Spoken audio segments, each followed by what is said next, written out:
A very good morning students. Today we are going to discuss about the Coulomb's law. ठीक है, Coulomb's law क्या होता है? जैसे हम लोगों ने प्लस वन क्लास में इसके बारे में डिस्कस किया हुआ है, Newton's law of gravitation. Newton's ने एक लॉ दिया था कि भाई इस यूनिवर्स में जितनी भी बॉडीज हैं वो बॉडीज एक दूसरे को अट्रैक्ट करती हैं with some kind of the force. तो उसी ही फोर्स को कैलकुलेट करने के लिए न्यूटन्स ने लॉ दिया था। तो अकॉर्डिंग टू दैट लॉ उसमें न्यूटन ने क्या बोला था कि भाई दो बॉडीज जो हैं एक दूसरे को अट्रैक्ट कर रही हैं, तो वो फोर्स किसके ऊपर डिपेंड करेगी? वो डिपेंड करेगी उनके मासेस के प्रोडक्ट के ऊपर as well as the square of their distances. In the similar manner we are going to discuss about the Coulomb's law. Coulomb's ने भी सेम वही ही लॉ दिया था, ठीक है। इसके रिलेटेड भाई दो चार्जेस के बारे में हम लोगों ने पढ़ा हुआ है, ठीक है। अगर मैं दो पॉजिटिव चार्जेस लेता हूं तो ऑब्वियसली एक दूसरे को करेंगे, रिपेल करेंगे। दो नेगेटिव चार्जेस लेते हैं तो वो भी एक दूसरे को कर रहे हैं, रिपेल कर रहे हैं। एक पॉजिटिव और एक नेगेटिव चार्ज अगर हम देखते हैं तो वो एक दूसरे को करेंगे, अट्रैक्ट करेंगे। तो इसका मतलब क्या हुआ भाई? ये दो फोर्सेज एक दूसरे को रिपेल कर रही हैं या फिर अट्रैक्ट कर रही हैं, ठीक है। तो भाई इन दोनों के बीच में जो फोर्स लग रही है, चाहे वो रिपल्शन हो या अट्रैक्शन हो, तो ये कितने अमाउंट में ये फोर्स हो रही है इसके बीच में, ठीक है।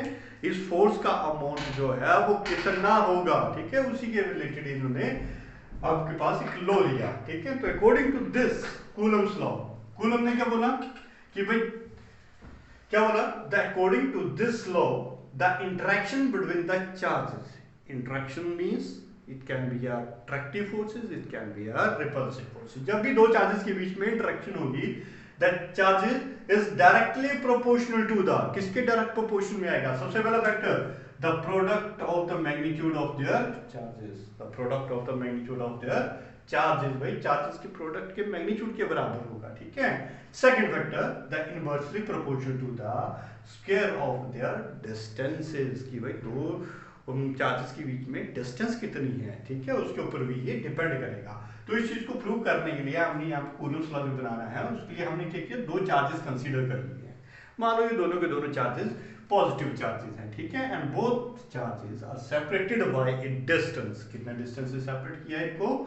r डिस्टेंस से। फर्स्ट चार्ज का हमने अमाउंट रखा q1, सेकंड चार्ज का अमाउंट रखा q2, ठीक है। और दोनों के बीच की सेपरेशन जो हम लोगों ने रखी है वो कितनी है? r के बराबर। कितने बराबर रखी है? r के इक्विवेलेंट, ठीक है। Now according to this statement, तो इसने क्या बोला है कि भाई फोर्स जो एक्ट करेगी इन दोनों चार्जेस के बीच में, चाहे वो अट्रैक्टिव होगी या रिपल्सिव होगी, that directly proportional to the, सबसे पहला फैक्टर देखो यहाँ पे directly proportional to product of the magnitude of their charge. मान लेते हैं दोनों चार्जेस का प्रोडक्ट, एक है q1 और दूसरा है q2, इन दो फैक्टर्स के ऊपर डिपेंड करेगी। और सेकंड फैक्टर क्या बोला भाई? Inversely proportional to the square of their distances, यानी कि इसके बीच में जो फोर्स लगती है ये भी क्या होती है? इनवर्स स्क्वायर लॉ को फॉलो करती है। दो चार्जेस के बीच की सेपरेशन अगर बड़ी ही कम है तो उनके बीच में बड़ी ज्यादा फोर्स होगी, और जैसे जैसे सेपरेशन बढ़ाते चलोगे तो ये फोर्स का अमाउंट ड्रॉप करता चला जाएगा, ठीक है।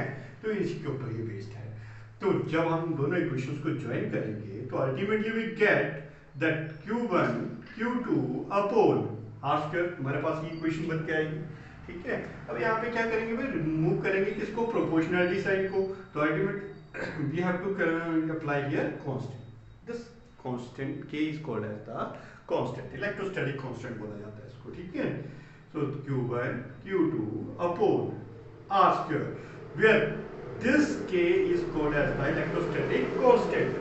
तो ये आ गई हमारे पास कूलम्स लॉ की मैथमेटिकल फॉर्म, ठीक है। क्या होती है? k into q1 q2 upon r square, फिर q1 q2 रिप्रेजेंट करेंगे द चार्जेस। जिन दो चार्जेस के बीच में आपने वैल्यू कैलकुलेट करनी है, किसकी वैल्यू? फोर्स की value, and the square of their distances. Now here k, ये जो k है हमारे पास, इसकी वैल्यू हमारे पास होती है किसके इक्विवेलेंट? 1/4 pi epsilon not. ये जो सिंबल हमने लिखा है c और बीच में क्रॉस लगा दिया है, this symbol is called as the epsilon naught. क्या बोला जाता है इस सिंबल को? एप्सिलॉन नॉट बोला जाता है, ठीक है। जब हम इसकी मैथमेटिकल वैल्यू कैलकुलेट करते हैं तो it will comes out to be numeric value, sorry, 9 × 10⁻⁹ what? Coulomb, sorry, newton coulomb inverse newton metre square coulomb inverse square, क्योंकि चार्जेस नीचे आएंगे ना, इसलिए ये बनेगा कूलम इनवर्स स्क्वायर के इक्विवेलेंट आएगा। क्लियर होगी बात सारी ये, ठीक है। तो this one is all about the Coulomb's law in the electrostatic. तो इस इलेक्ट्रोस्टैटिक के रिलेटेड कूलम्स ने ये लॉ दिया था, ठीक है। तो ये वैल्यू आप लोगों ने कैलकुलेट कर लेनी है, अच्छे से याद रखनी है या तो इस वैल्यू को, ठीक है। यहाँ पे हमने एक बात डिस्कस की, epsilon not. Epsilon not is nothing but it is the permittivity of the free space, ठीक है। इसके बारे में हम अलग से डिस्कस करेंगे। एप्सिलॉन नॉट क्या होता है भाई? ये परमिटिविटी, क्या होता है? परमिटिविटी ऑफ फ्री स्पेस, ठीक है। That means how much easy the electric lines of forces can pass through that surface, मतलब सरफेस से कितना इजी आप उसको पास कर सकते हो। तो that called as the permittivity of the free space. Now it has also a numeric value. Numeric value किसके बराबर होती है? That is 8.85 into 10 raised to power minus of 11। कितना आएगा ये?